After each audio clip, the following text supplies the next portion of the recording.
The morning sun cast a golden glow over the sprawling estate of Victoria Blackwell, one of the most prestigious wedding planners in Manhattan. Her team of assistants moved like clockwork through the grand ballroom, arranging white roses and crystal chandeliers for what was being called the wedding of the century.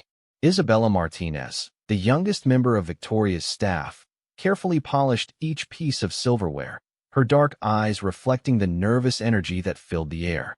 Isabella had been working for Victoria for 3 years, ever since she graduated from community college with a degree in hospitality management. Unlike the other assistants who came from wealthy families and treated this job as a stepping stone to their own social climbing, Isabella genuinely needed this position. She sent most of her paycheck home to her mother in Queens, who worked double shifts at a local diner to support Isabella's younger brother through high school. The bride-to-be was Sophia Whitmore, daughter of real estate mogul Richard Whitmore, and she was set to marry Adrian Sterling, a mysterious billionaire whose fortune had seemingly appeared overnight. The media called him the golden boy of tech investments, though no one could quite pinpoint exactly which companies had made him his billions. Adrian kept a low profile, rarely appearing in public without his signature dark sunglasses and perfectly tailored suits. Isabella first noticed something odd about Adrian during the initial planning meetings. While Sophia gushed about flower arrangements and menu selections, Adrian sat silently in the corner, his fingers constantly moving across his phone screen.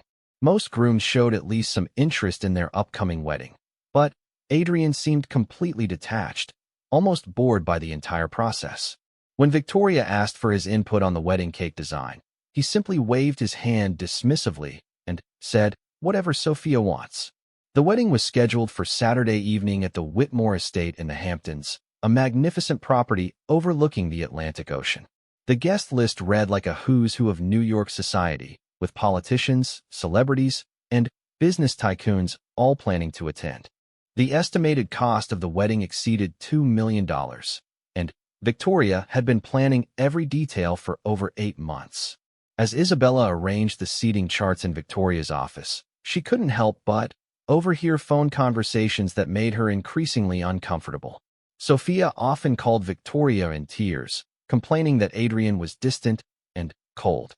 During one particularly emotional conversation, Sophia confessed that she sometimes felt like Adrian was marrying her for reasons that had nothing to do with love. "I know Daddy thinks this marriage will be good for our family's business connections," Sophia had whispered into the phone. "But sometimes I wonder if Adrian even likes me, let alone loves me." Victoria, ever the professional, would comfort Sophia while simultaneously ensuring that every wedding detail remained perfect. She had built her reputation on creating fairy tale weddings, and she wasn't about to let personal drama interfere with her business. But Isabella noticed the way Victoria's jaw tightened whenever Sophia called, and how she would pour herself a large glass of wine after hanging up. The first real red flag came during a dress fitting 3 weeks before the wedding. Isabella was helping the seamstress with final alterations when she overheard a heated argument between Sophia and her father in the adjacent room. Richard Whitmore's voice carried through the thin walls as he reminded his daughter about the substantial financial benefits this marriage would bring to their family. "Adrian's investment firm has already committed to backing 3 of our upcoming projects," Richard said firmly. "This wedding isn't just about your happiness, Sophia. It's about securing our family's financial future." Sophia's response was barely audible, but Isabella caught the pain in her voice. "What if I don't want to marry someone who sees me as a business transaction?" "Don't be naive," Richard snapped. "Love is a luxury that wealthy families can't always afford. Adrian is a good match, and his money will ensure that you never want for anything." Isabella felt sick to her stomach as she listened to this exchange. She had always believed that weddings were about love and commitment, not financial arrangements. The fairy tale veneer of this elaborate celebration was beginning to crack, revealing something much darker underneath. Her suspicions about Adrian deepened when she accidentally witnessed a phone conversation he had in Victoria's garden during a planning meeting. Isabella had been arranging outdoor lighting when she heard Adrian speaking in hushed tones near the fountain. His usual calm demeanor had been replaced by agitation, and he kept looking around nervously as he spoke. "I told you the timeline hasn't changed," he said into his phone. The wedding is Saturday, and everything will be in place by then. Yes, I understand the risks, but the payoff will be worth it. Whitmore's connections are exactly what we need to legitimize the operation. Isabella froze behind a large hedge, her heart pounding as she tried to make sense of what she was hearing. Adrian continued speaking, his voice growing more intense. The money transfers need to happen immediately after the ceremony. Once I'm legally connected to the Whitmore family, no one will question our business dealings. Richard has already agreed to vouch for our legitimacy in exchange for the investment capital. When Adrian ended the call and walked back toward the house, Isabella remained hidden for several minutes, her mind racing. The conversation she had overheard sounded nothing like typical business dealings. There was something secretive and urgent about Adrian's tone that made her deeply uncomfortable.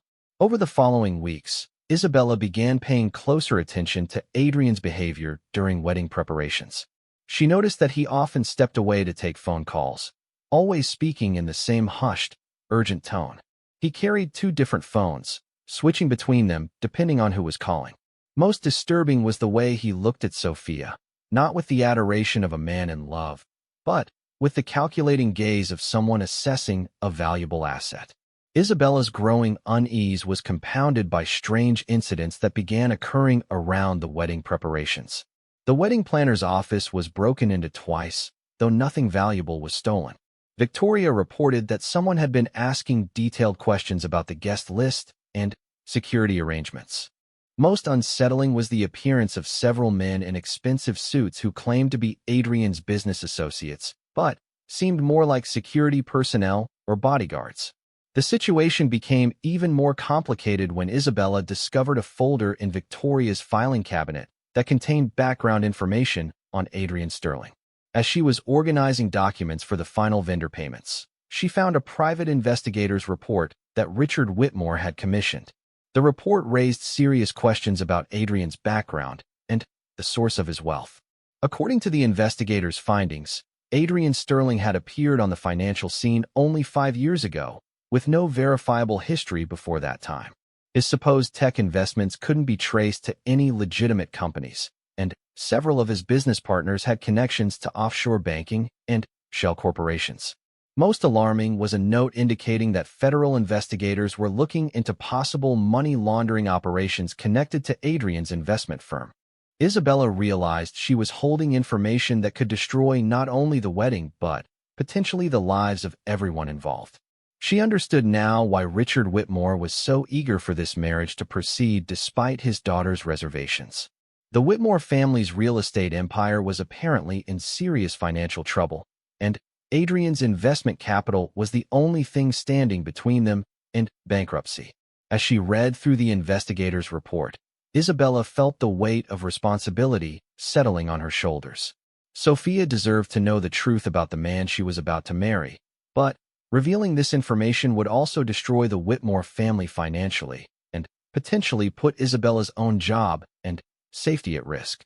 The week before the wedding, Isabella noticed that Adrian's behavior became increasingly erratic.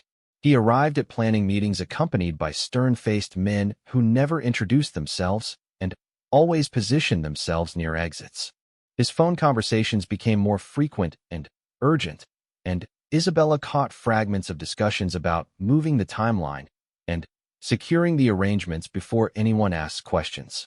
During the final venue walkthrough, Isabella overheard a conversation between Adrian and one of his mysterious associates that made her blood run cold. They were standing near the loading dock behind the main ballroom, apparently unaware that she was nearby arranging delivery schedules. The accounts will be emptied by Sunday morning, the man told Adrian. Once the wedding ceremony makes the marriage legal, we'll have 48 hours before anyone notices the missing funds. The Whitmore connection will buy us the time we need to disappear. Adrian nodded grimly. What about the girl? She's more observant than her father realizes. That's not our problem, the man replied coldly. Our job is to execute the plan and get out. What happens to the family afterward is their responsibility. Isabella realized with horror that she was witnessing the planning of what appeared to be a massive financial fraud. Adrian wasn't just using Sophia for her family's connections. He was planning to rob them blind and disappear, leaving the Whitmore family to face the legal consequences of his crimes. The moral weight of her knowledge became unbearable as the wedding day approached. Isabella watched Sophia during the final preparations, seeing a young woman who genuinely believed she was about to start a new life with someone who loved her.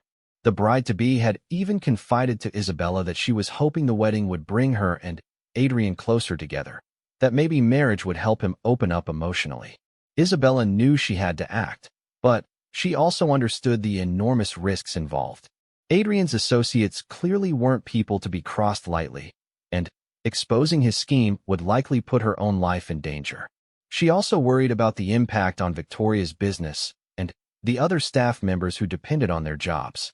As Friday evening arrived, and the final preparations were completed, Isabella made her decision. She couldn't stand by and watch Sophia walk into what was essentially a trap. The young woman deserved to know the truth about Adrian Sterling, regardless of the consequences. Isabella spent the night rehearsing what she would say and gathering the courage to speak up at the critical moment. The morning of the wedding dawned clear and beautiful, with gentle ocean breezes and perfect conditions for the outdoor ceremony. Guests began arriving early, and the estate buzzed with activity as vendors made final preparations. Isabella watched Adrian greeting guests with his usual composed demeanor, playing the role of the devoted groom while secretly orchestrating what appeared to be one of the most elaborate financial crimes in recent memory. As the ceremony time approached, Isabella positioned herself where she could see both the bride's preparation area and the altar where Adrian waited. She knew that once the vows were exchanged and the marriage became legally binding, it would be too late to prevent whatever Adrian had planned. The music began, and Sophia appeared at the top of the estate's grand staircase. Isabella's hands trembled as she clutched the evidence folder against her chest.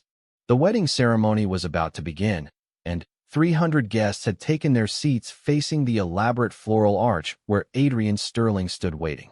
His dark eyes scanned the crowd with what most people would interpret as nervous excitement. But Isabella now recognized it as the calculating gaze of a predator, ensuring all his prey were in position.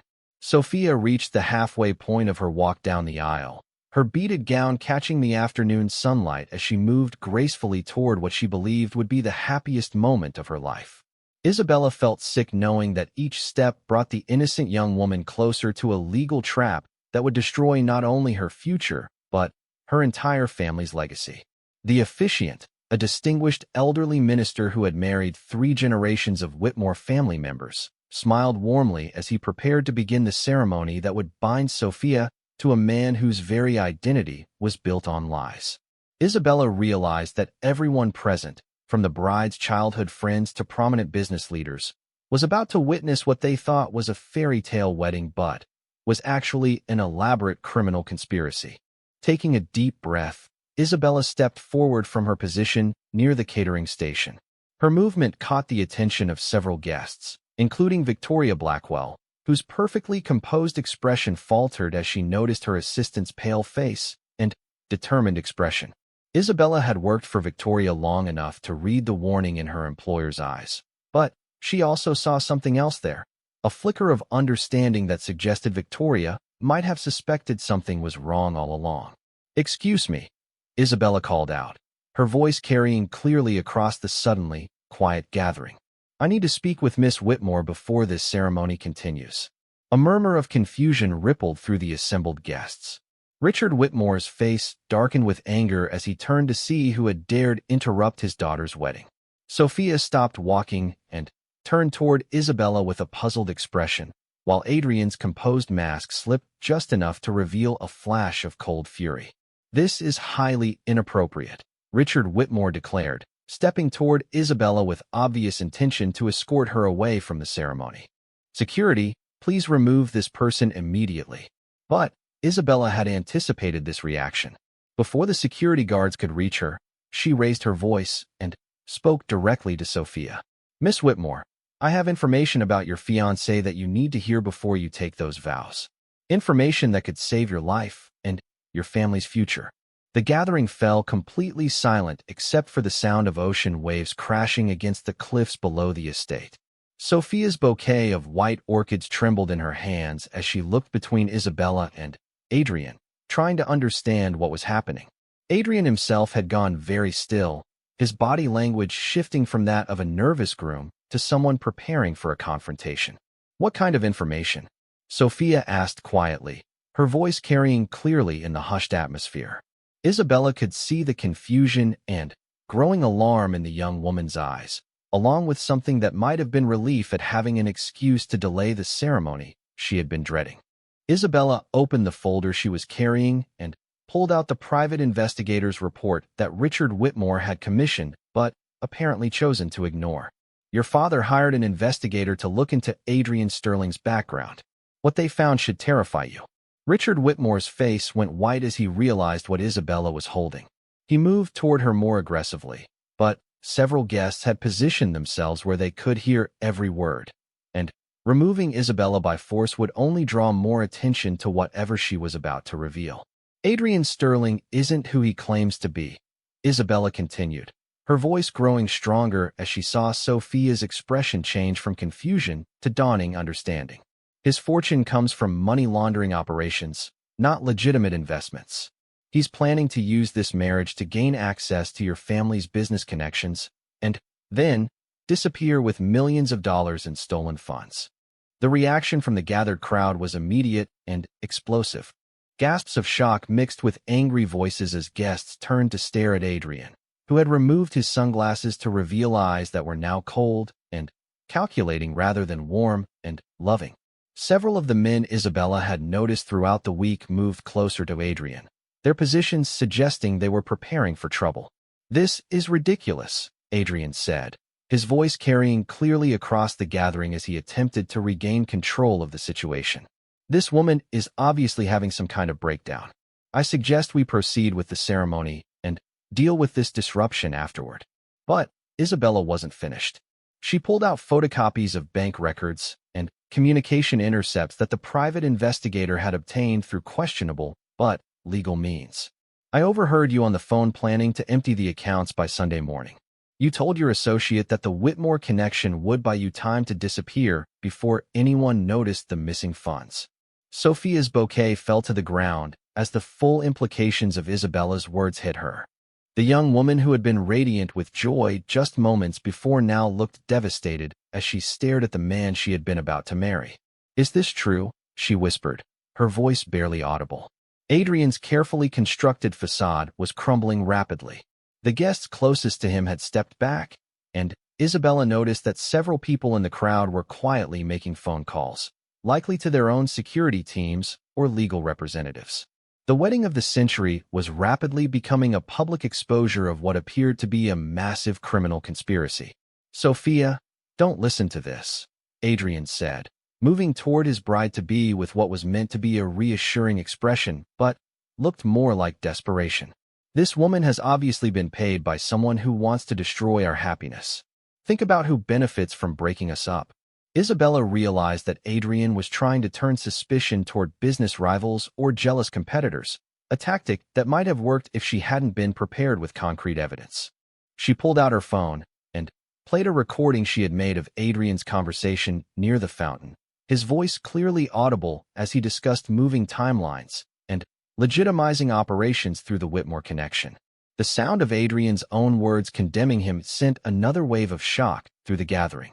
Sophia took several steps away from the altar, her wedding dress trailing across the perfectly manicured lawn as she put distance between herself and the man who had been about to legally bind her to his criminal activities. Richard Whitmore looked like he might collapse as the full implications of the situation became clear. His financial desperation had led him to ignore warning signs about Adrian Sterling, and he had been willing to sacrifice his daughter's happiness for what he thought would be salvation for his business empire. Now he faced the possibility that his family would be implicated in whatever crimes Adrian had been planning. "The FBI is already investigating Adrian's investment firm," Isabella continued, producing the final piece of evidence that would destroy any remaining doubt. "They're looking into money laundering operations connected to several offshore accounts. If this marriage had gone through, your entire family could have been charged as accessories to federal crimes."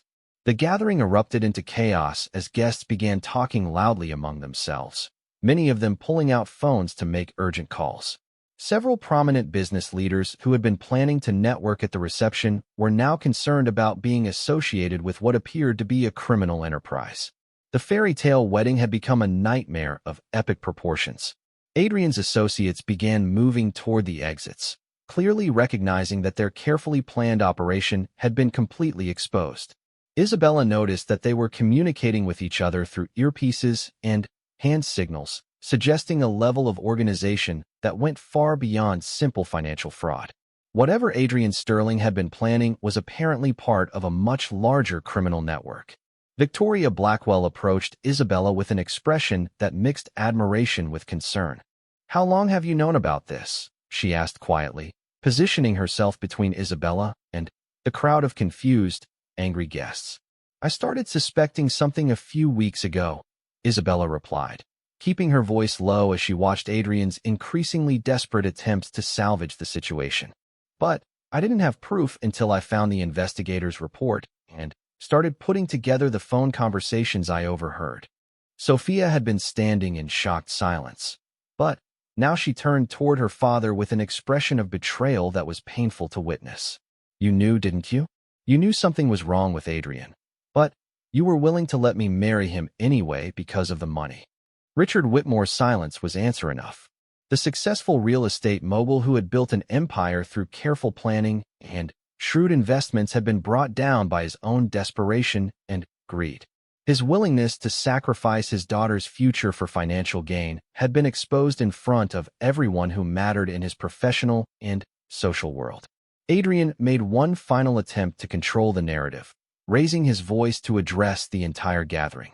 "This is all a misunderstanding that can be cleared up with a few phone calls. I suggest everyone remain calm while we sort out these obviously false accusations." But his words carried no conviction, and the crowd was no longer willing to listen. Several guests had already left, unwilling to be associated with the scandal that was unfolding. Others remained, apparently fascinated by the dramatic turn of events, but their expressions showed disgust rather than support for the groom who had been revealed as a criminal.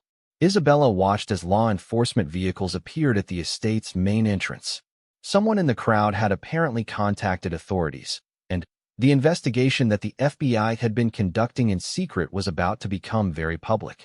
Adrian's face went pale as he realized that his carefully planned escape route was no longer available. The man who had seemed so confident and controlled throughout the wedding planning process was now trapped at his own ceremony, surrounded by witnesses to his crimes and facing immediate arrest. His associates had disappeared, apparently following a predetermined plan that prioritized their own escape over Adrian's welfare. Sophia began walking back toward the estate's main building. Her wedding, the aftermath of Isabella's revelation, sent shockwaves through the estate as federal agents swarmed the property. Adrian Sterling, the man who had charmed his way into one of New York's most prominent families, now sat in handcuffs in the back of an FBI vehicle while investigators collected evidence from his abandoned belongings. The wedding reception tent that should have been filled with celebration was instead crawling with law enforcement officers documenting what they were calling one of the most sophisticated money laundering schemes they had encountered. Isabella found herself at the center of the investigation, spending hours providing detailed statements about everything she had observed during the months of wedding planning. Special Agent Maria Rodriguez, the lead investigator on the case, was particularly interested in the phone conversations Isabella had overheard and the timeline of suspicious activities she had documented. "You may have prevented one of the largest financial crimes in recent history," Agent Rodriguez told Isabella as they sat in Victoria's office, which had been temporarily converted into an interview room. "Our investigation into Sterling's operation has been ongoing for 8 months, but we didn't have enough evidence to move forward until your information provided the missing pieces." The scope of Adrian's criminal enterprise was staggering. According to the FBI's preliminary findings, he had been operating a sophisticated money laundering network that used fake investment firms to clean money from various illegal sources, including drug trafficking, arms dealing, and human trafficking. The Whitmore marriage was intended to be the final step in legitimizing his operations by gaining access to Richard Whitmore's extensive network of legitimate business contacts. Isabella learned that Adrian Sterling wasn't even his real name. The man who had nearly become Sophia's husband was actually Markus Volkov, a Russian national with connections to international organized crime syndicates. His carefully constructed American identity had been built over several years, complete with forged documents, fake business histories, and manufactured social connections. The wedding guest list that Isabella had helped Victoria maintain was actually a target list of potential victims and money laundering partners. Adrian had been planning to use his new status as Richard Whitmore's son-in-law to approach wealthy individuals and convince them to invest in his fraudulent schemes. The FBI estimated that his network had already laundered over $50 million, with plans to expand operations significantly after the wedding. Sophia Whitmore spent the days following the canceled wedding in seclusion at her family's Manhattan penthouse, trying to process the fact that the man she had been prepared to marry was a dangerous criminal who had viewed her as nothing more than a tool for his illegal activities. Victoria Blackwell visited her regularly, partly out of professional obligation, but increasingly out of genuine concern for the young woman who had become an unexpected friend during the wedding planning process. "I keep thinking about all the signs I missed," Sophia told Victoria during one of these visits, her voice hollow with exhaustion and betrayal. "The way he never wanted to talk about his past, how he always seemed to be calculating something behind his eyes. I thought he was just shy or focused on business." Victoria had been dealing with her own feelings of guilt and responsibility. As one of Manhattan's most prestigious wedding planners, she prided herself on vetting her clients thoroughly, but Adrian's false identity had been sophisticated enough to fool even her careful background checks. The realization that she had been unknowingly facilitating a criminal conspiracy had shaken her confidence in her ability to protect her clients. The media attention surrounding the scandal was intense and unforgiving. The story of the billionaire groom exposed as an international criminal on his wedding day dominated headlines for weeks, with reporters camping outside the Whitmore properties and hounding anyone connected to the case. Isabella found herself thrust into the spotlight as the heroic maid who had saved the bride from a disastrous marriage, though she was uncomfortable with the attention and preferred to let the focus remain on the criminal investigation. Richard Whitmore's business empire was in ruins. The revelation that he had been willing to sacrifice his daughter's happiness for financial gain, combined with questions about how thoroughly he had investigated his potential son-in-law, destroyed his reputation in the business community.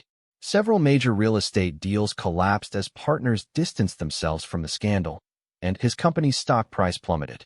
The investigation revealed that Richard's financial desperation had been worse than anyone realized. The Whitmore real estate empire was on the verge of bankruptcy, with debts exceeding assets by nearly $40 million. Adrian's promise of investment capital had seemed like salvation, but it would have ultimately resulted in the family's destruction as they became unwitting accessories to his criminal activities. Isabella continued working for Victoria, but their relationship had evolved beyond that of employer and employee. Victoria recognized that Isabella's courage and quick thinking had not only saved Sophia, but had also protected Victoria's own business from being permanently associated with a criminal conspiracy. The wedding planning company's reputation had actually improved as stories spread about how one of Victoria's employees had exposed the fraud, demonstrating the company's commitment to protecting their clients. The investigation into Adrian's network led to arrests across multiple states and several foreign countries. His associates who had disappeared from the wedding were tracked down within weeks, revealing a complex hierarchy of criminals operating under the guise of legitimate investment firms. The FBI discovered that Adrian had been planning similar marriage-based infiltrations of other wealthy families, using romantic relationships to gain access to financial networks and social connections. Sophia gradually emerged from her seclusion and began the difficult process of rebuilding her life and identity. The experience had left her wary of romantic relationships, but had also awakened a sense of purpose she had never experienced before.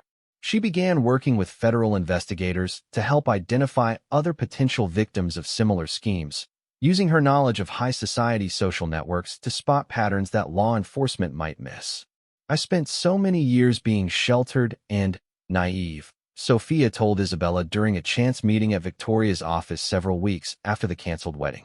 Maybe this terrible experience was what I needed to finally grow up and take control of my own life. The friendship that had developed between Isabella and Sophia transcended their different social backgrounds. Isabella's courage in speaking up had earned Sophia's deep gratitude and respect, while Sophia's resilience in the aftermath of the betrayal had impressed Isabella. They began meeting regularly for coffee, developing a relationship based on mutual support rather than social obligations. Victoria's business experienced an unexpected surge in demand as her reputation for protecting clients spread throughout Manhattan's elite social circles. Wealthy families who had previously planned their own events began hiring her specifically because of the thoroughness her team had demonstrated in investigating Adrian Sterling's background. Isabella found herself promoted to senior assistant with a significant salary increase, allowing her to finally move her family to a better neighborhood in Queens. The legal proceedings against Adrian Sterling, whose real identity as Marcus Volkov had been confirmed through international cooperation with Russian authorities, were expected to take years. The complexity of his money laundering network and the international scope of his criminal activities meant that multiple jurisdictions were involved in building cases against him and his associates. Isabella testified before a federal grand jury about her observations during the wedding planning process, providing crucial evidence about Adrian's communications and behavior patterns. Her detailed memory of conversations and events proved invaluable in documenting the timeline of the conspiracy and identifying other potential co-conspirators who had not yet been arrested. The experience had changed Isabella's perspective on her role in the wedding planning industry. She no longer saw herself as simply helping to create beautiful celebrations, but as someone responsible for protecting vulnerable people during one of the most important decisions of their lives. Victoria recognized this shift and began involving Isabella more directly in client consultations and background verification processes. Richard Whitmore eventually declared bankruptcy, losing most of his real estate holdings and facing potential criminal charges for his failure to report suspicious financial activities related to Adrian's investment promises. However, prosecutors ultimately decided that his desperation and negligence, while reprehensible, did not constitute criminal intent to participate in money laundering operations. The Whitmore family's fall from social prominence was swift and dramatic. Friends and business associates who had competed for invitations to their events now avoided any association with the scandal. Richard's wife, Elizabeth, filed for divorce and moved to their property in France, unable to cope with the shame and media attention surrounding the case. Sophia chose to remain in New York, determined to rebuild her family's reputation through honest work and charitable activities. She used what remained of her trust fund to establish a foundation focused on helping victims of financial fraud, particularly women who had been targeted through romantic relationships similar to her own experience with Adrian.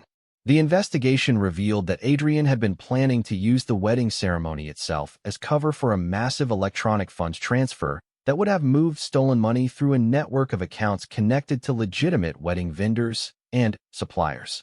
The timing of Isabella's intervention had prevented not just a fraudulent marriage, but also the completion of what the FBI described as one of the most sophisticated money laundering operations they had ever encountered. Isabella often reflected on the chain of events that had led to her decision to speak up at the wedding. If she had remained silent, Sophia would have married a dangerous criminal. The Whitmore family would have been destroyed financially and legally, and millions of dollars in stolen money would have been successfully laundered through legitimate business channels. The wedding dress that Sophia had worn for less than 10 minutes during 6 months after the wedding that never was, Isabella Martinez found herself sitting in a federal courthouse in Manhattan, preparing to testify in what had become the most closely watched white-collar crime trial of the year. The case against Marcus Volkov, the man who had posed as billionaire Adrian Sterling, had expanded far beyond the initial money laundering charges to include racketeering, fraud, and conspiracy charges that could result in a life sentence. The courtroom was packed with reporters, law enforcement officials, and family members of other victims who had been identified as Adrian's network was systematically dismantled. Isabella had spent countless hours working with prosecutors to prepare her testimony, reviewing phone recordings, financial documents, and timeline evidence that would help convict the man who had nearly destroyed the Whitmore family. Sophia Whitmore sat in the front row of the courtroom gallery. Having transformed from the naive socialite she had been into a confident advocate for fraud victims. She had testified the previous day about Adrian's manipulation tactics and the emotional abuse she had suffered during their relationship, describing how he had gradually isolated her from friends and family while positioning himself as her only source of support and guidance. The prosecution's case painted a picture of Adrian Sterling as the American face of a massive international criminal organization that had been operating for over a decade. His romantic pursuit of Sophia had been just one component of a comprehensive plan to infiltrate and exploit wealthy American families, using their social connections and financial resources to legitimize stolen money from various criminal enterprises. Assistant District Attorney David Chun, who was leading the prosecution, had explained to Isabella that her testimony would be crucial in demonstrating the premeditated nature of Adrian's crimes. The phone conversations she had overheard and documented provided direct evidence of his intent to defraud the Whitmore family and use their marriage as cover for expanding his money laundering operations.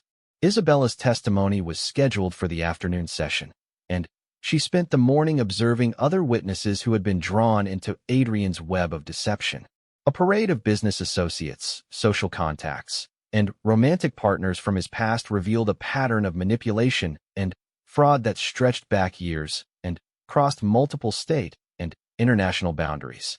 Dr. Sarah Mitchell, a forensic psychologist who had evaluated Adrian, testified about the sophisticated psychological techniques he had used to identify and exploit vulnerable targets. According to her analysis, Adrian specifically sought out wealthy individuals who were experiencing emotional or financial stress, using their desperation to overcome their natural skepticism about his background and business dealings. The defendant demonstrated a remarkable ability to adapt his personality and approach to match what each target needed to hear, Dr. Mitchell explained to the jury. With Miss Whitmore, he presented himself as a stable, successful businessman who could provide the security her father demanded while appearing romantically devoted to her personal happiness. The testimony revealed that Sophia had not been Adrian's first targeted bride. Investigators had identified at least 3 other women in different cities who had been romantically pursued by Adrian or his associates as part of similar schemes. In each case, the relationships had ended when the women or their families became suspicious of inconsistencies in Adrian's background stories. Isabella was called to testify shortly after lunch, and she felt the weight of responsibility as she placed her hand on the Bible and swore to tell the truth. The months of preparation with prosecutors had helped her organize her memories and evidence, but she was still nervous about being questioned by Adrian's defense attorney, who had a reputation for aggressive cross-examination tactics. David Chun guided Isabella through her testimony methodically, beginning with her employment history and role in planning the Whitmore wedding. She described the months of preparation, the elaborate guest list, and the millions of dollars being spent on what was supposed to be the social event of the season. "When did you first become suspicious of Mr. Sterling's behavior?" Chun asked, using Adrian's assumed name even though the courtroom knew his true identity. Isabella described the early warning signs she had noticed during planning meetings, including Adrian's detachment from wedding details, his secretive phone conversations, and the appearance of mysterious associates who seemed more like security personnel than business partners. She explained how these observations had initially seemed like quirks of a busy businessman, but had gradually formed a pattern that made her increasingly uncomfortable. The prosecution played recordings of several phone conversations Isabella had documented, including the crucial conversation where Adrian discussed emptying accounts and using the Whitmore connection to legitimize his operations. The jury listened intently as Adrian's own voice provided evidence of his criminal intent and the scope of his planned fraud. Isabella's description of finding the private investigator's report in Victoria's filing cabinet drew gasps from the courtroom gallery. The revelation that Richard Whitmore had commissioned background research on Adrian, but had chosen to ignore warning signs about his finances demonstrated the father's desperation and poor judgment that had made his family vulnerable to exploitation. "What motivated you to speak up during the wedding ceremony?" Chen asked, approaching the climactic moment of Isabella's testimony. Isabella looked directly at the jury as she answered. "I realized that Sophia was about to marry someone who saw her as a tool for criminal activity rather than as a person deserving of love and respect. I couldn't stand by and watch her walk into a trap that would have destroyed her life and her family's future." The defense attorney's cross-examination focused on trying to portray Isabella as someone who had jumped to conclusions based on incomplete information and personal bias against Adrian. He suggested that her working-class background had made her resentful of wealthy clients and suspicious of successful businessmen. Isabella remained calm and factual in her responses, sticking to what she had directly observed and avoiding speculation about Adrian's motivations or background. Her credibility was bolstered by the recordings and documents she had preserved, which provided objective evidence supporting her testimony about suspicious activities. The defense attorney's most aggressive line of questioning concerned Isabella's decision to secretly record phone conversations and copy confidential documents from Victoria's files.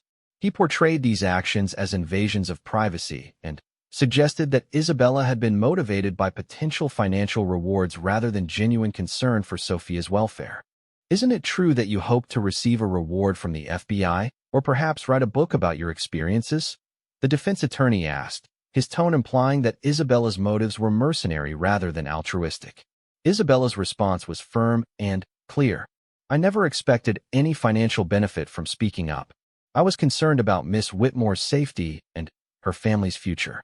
When you see someone about to be victimized by a criminal, you have a moral obligation to try to help them, regardless of personal consequences."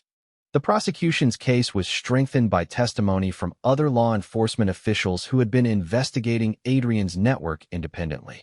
FBI agent Maria Rodriguez described how Isabella's information had provided crucial missing pieces that allowed them to trace money flows and identify other participants in the criminal conspiracy.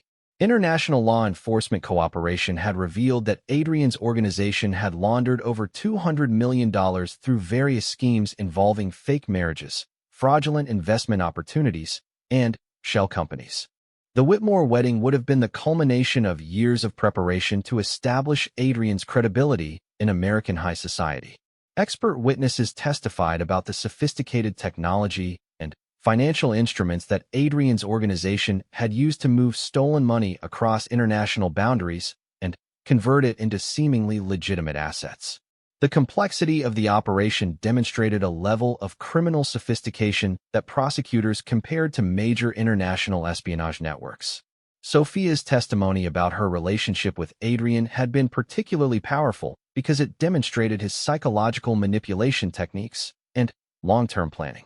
She described how he had gradually isolated her from friends who might have questioned his background while positioning himself as someone who understood her better than her own family.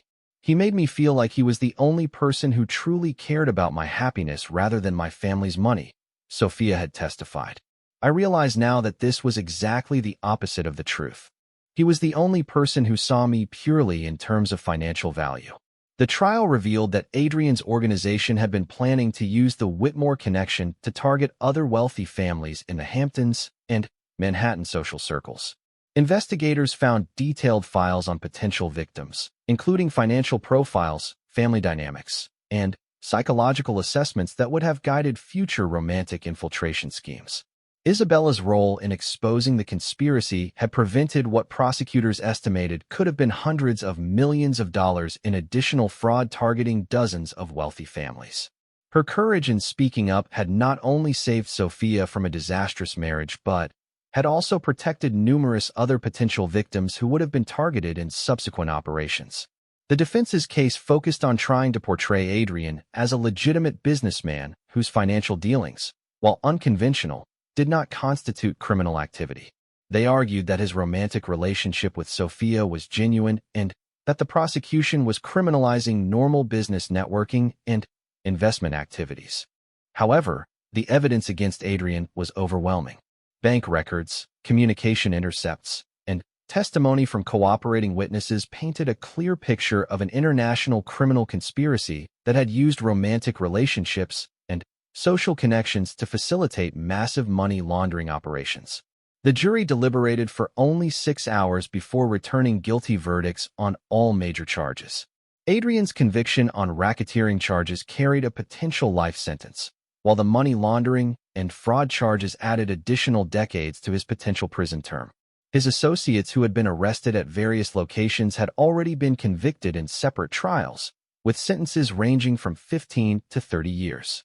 Isabella felt a mixture of relief and satisfaction as the guilty verdicts were read. The months of testimony and legal proceedings had been emotionally draining, but seeing Adrian held accountable for his crimes provided a sense of justice that made the ordeal worthwhile. The man who had nearly destroyed multiple families through his sophisticated deceptions would spend the rest of his life in federal prison. Sophia approached Isabella after the trial concluded, embracing her with tears in her eyes. The two women had developed a deep friendship during the legal proceedings, bonded by their shared experience of exposing Adrian's criminal conspiracy and their mutual support during the difficult months of investigation and trial preparation. "I can never thank you enough for having the courage to speak up," sobbed 2 years after the wedding that changed everything. Isabella Martinez stood before an audience of financial investigators, law enforcement officials, and fraud prevention specialists at the Federal Bureau of Investigation's annual conference on white-collar crime. Her keynote address about recognizing and reporting sophisticated financial scams had become one of the most requested presentations in the field, drawing packed auditoriums wherever she spoke. Isabella's life had been completely transformed by her decision to speak up at the Whitmore wedding. She had left the wedding planning industry to establish her own consulting firm specializing in fraud prevention for high-net-worth individuals and families. Her unique combination of insider knowledge about how wealthy families operated and hard-won expertise in criminal methodology had made her services increasingly valuable to both private clients and law enforcement agencies. "The most sophisticated criminals don't look like criminals," Isabella told the audience, her voice carrying the confidence that came from experience and recognition. "They look like successful businessmen, charming romantic partners, and trustworthy advisors. They integrate themselves into our social networks and exploit our basic human need for connection and security." The presentation included case studies from Adrian Sterling's criminal network, which had ultimately been revealed as one of the largest money laundering operations in American history. The investigation that began with Isabella's wedding day revelation had led to the conviction of 47 individuals across 6 countries, with total recovered assets exceeding $400 million. Sophia Whitmore, who had become Isabella's business partner and closest friend, sat in the front row of the auditorium. Her transformation from naive socialite to accomplished fraud prevention advocate had been even more dramatic than Isabella's journey from wedding planner assistant to security consultant. Together, they had founded the Sterling Prevention Foundation, named ironically after Adrian's false identity, which provided resources and support for victims of sophisticated financial fraud. The foundation's work had expanded far beyond romantic-based scams to address the full spectrum of financial crimes that targeted wealthy families. Their research had identified patterns of criminal behavior that law enforcement agencies now use to develop early warning systems and prevention strategies. The foundation's annual budget exceeded $2 million, funded by donations from families who had been protected by Isabella and Sophia's work. Richard Whitmore had never fully recovered from the financial and reputational damage caused by his near-catastrophic decision to accept Adrian Sterling as a son-in-law. The bankruptcy of his real estate empire had been followed by a series of legal battles with creditors and business partners, ultimately leaving him dependent on his daughter's generosity for basic living expenses. The experience had humbled him completely, transforming an arrogant businessman into someone who genuinely understood the value of family relationships over financial gain. "I nearly sold my daughter's future for what I thought would save my business empire," Richard had written in a public letter of apology that was widely circulated in business circles. Isabella Martinez showed more courage and integrity in one moment than I demonstrated throughout months of wedding planning. Her willingness to speak truth to power saved not just my family, but countless others who would have been victimized by the criminal network I was unknowingly helping to legitimize. Victoria Blackwell's wedding planning company had thrived in the aftermath of the scandal, as her reputation for thorough background checks and client protection became legendary in Manhattan's elite social circles. She had hired a team of former law enforcement investigators to vet all major clients, creating what industry publications called the gold standard for luxury event security. Victoria credited Isabella with saving not just the Whitmore family, but also her own business and personal reputation. The legal proceedings against Adrian Sterling, whose real identity as Marcus Volkov had been confirmed through extensive international investigation, had concluded with a life sentence without possibility of parole. His criminal organization's reach had extended far beyond romantic scams to include drug trafficking, arms dealing, and human trafficking operations that had operated across multiple continents for over a decade. Isabella's testimony had been crucial not only in convicting Adrian, but also in dismantling his entire network. Her detailed observations and careful documentation had provided law enforcement with insights into how sophisticated criminals operated within legitimate social and business circles, leading to the development of new investigative techniques that were being used worldwide. During her FBI conference presentation, Isabella shared specific examples of warning signs that wealthy families should watch for when evaluating new romantic partners, business associates, or investment opportunities.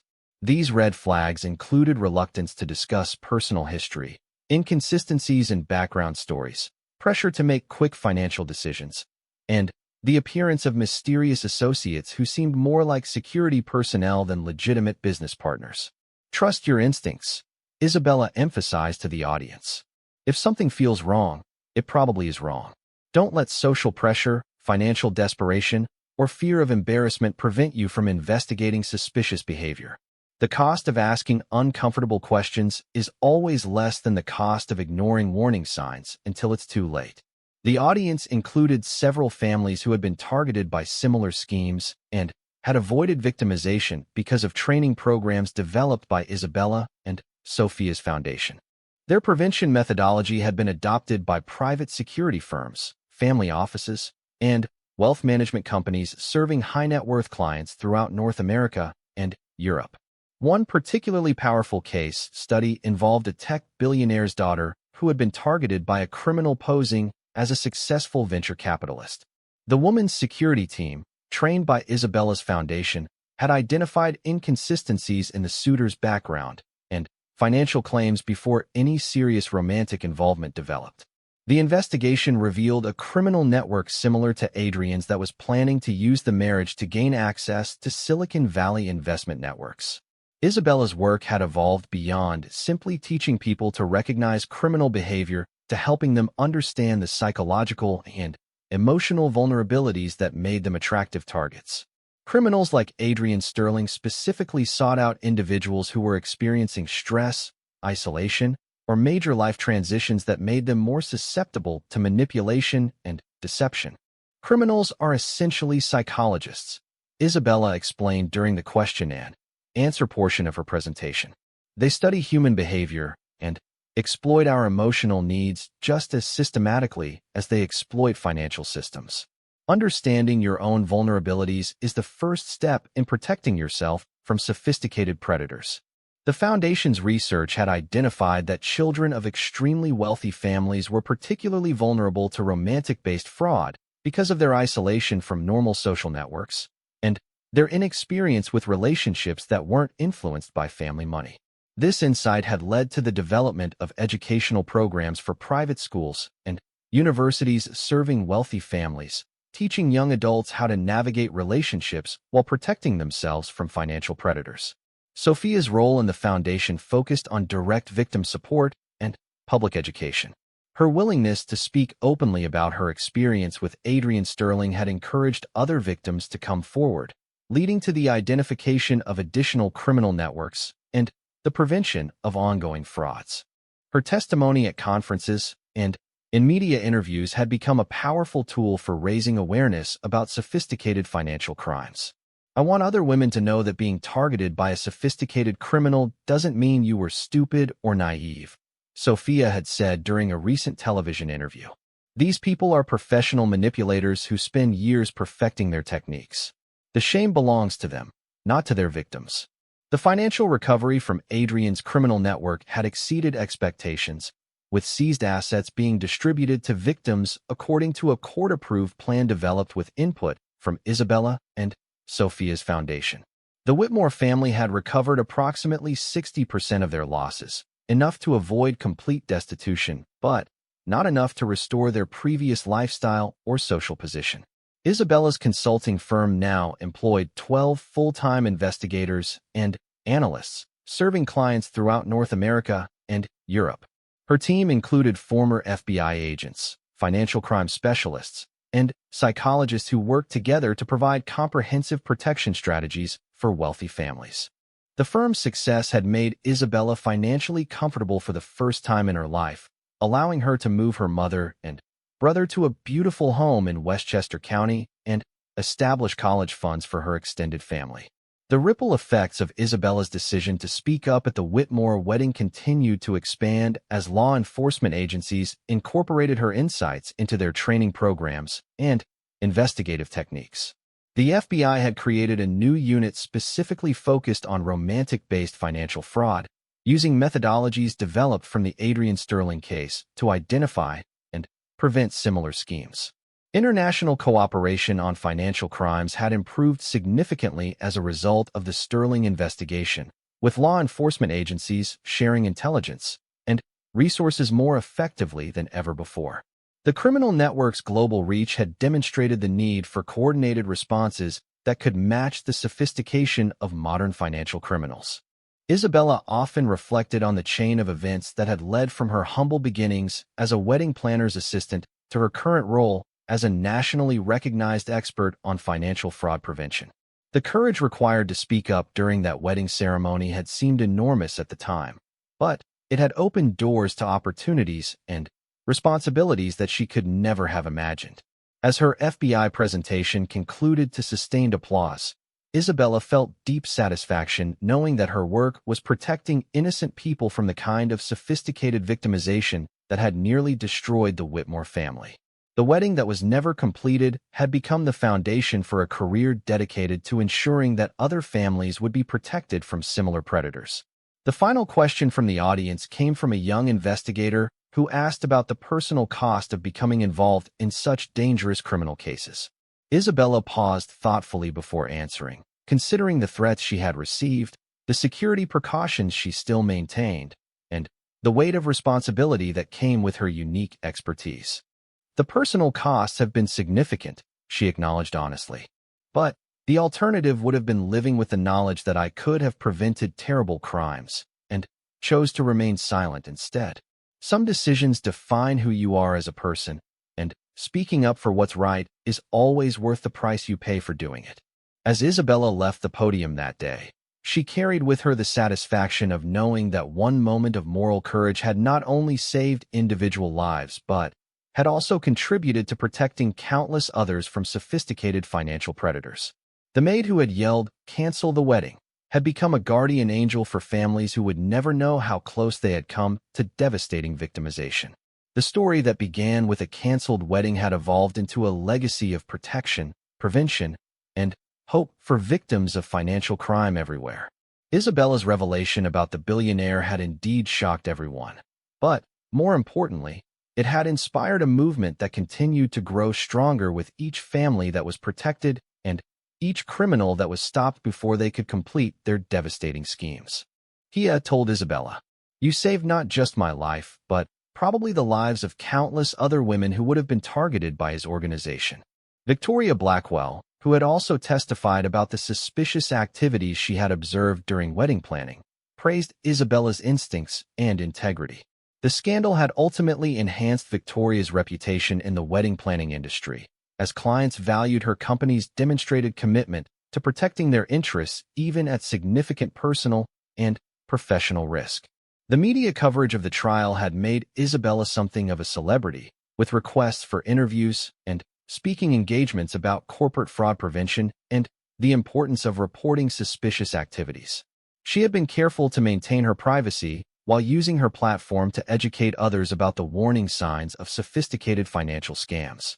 As Isabella left the courthouse on the day of Adrian's conviction, she reflected on how dramatically her life had changed since that morning when she decided to speak up during what should have been a fairy tale wedding. Her decision to trust her instincts and act on her moral convictions had not only saved innocent people from victimization, but had also launched her into a new career focused on fraud prevention and victim advocacy.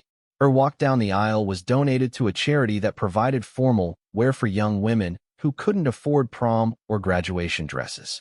Sophia felt that transforming something associated with her near disaster into something that could bring joy to others was an important part of her healing process. Victoria implemented new security and background check procedures for all high-profile clients, working directly with private investigators and sometimes law enforcement to verify the identities and backgrounds of anyone involved in major events. The additional cost was easily justified by the protection it provided for both clients and her business reputation. As the first anniversary of the canceled wedding approached, Isabella received a call from Agent Rodriguez with news that the investigation had identified and prevented similar schemes targeting wealthy families in Los Angeles, Miami, and Chicago. Adrian's network had been more extensive than anyone initially realized, and Isabella's courage in speaking up had prevented crimes that could have affected dozens of families and hundreds of millions of dollars in stolen funds. The experience had taught Isabella that sometimes the most important moments in life come disguised as ordinary working days, and that having the courage to speak truth to power can change not just individual lives but entire communities. She had entered the wedding planning industry hoping to create beautiful celebrations, but she had ended up playing a crucial role in exposing one of the most sophisticated criminal conspiracies of the decade. "The wedding is canceled," Sophia announced loudly enough for everyone to hear. "I won't marry someone who sees me as part of a criminal scheme rather than as a person worthy of love and respect."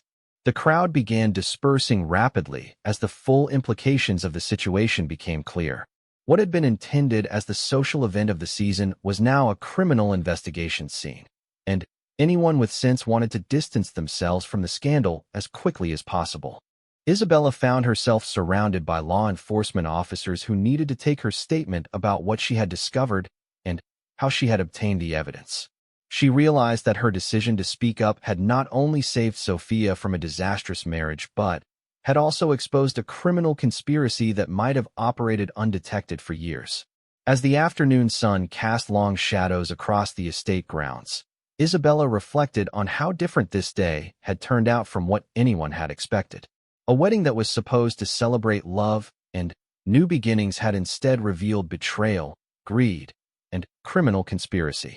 But, perhaps most importantly, it had shown that sometimes one person's courage to speak the truth could change everything.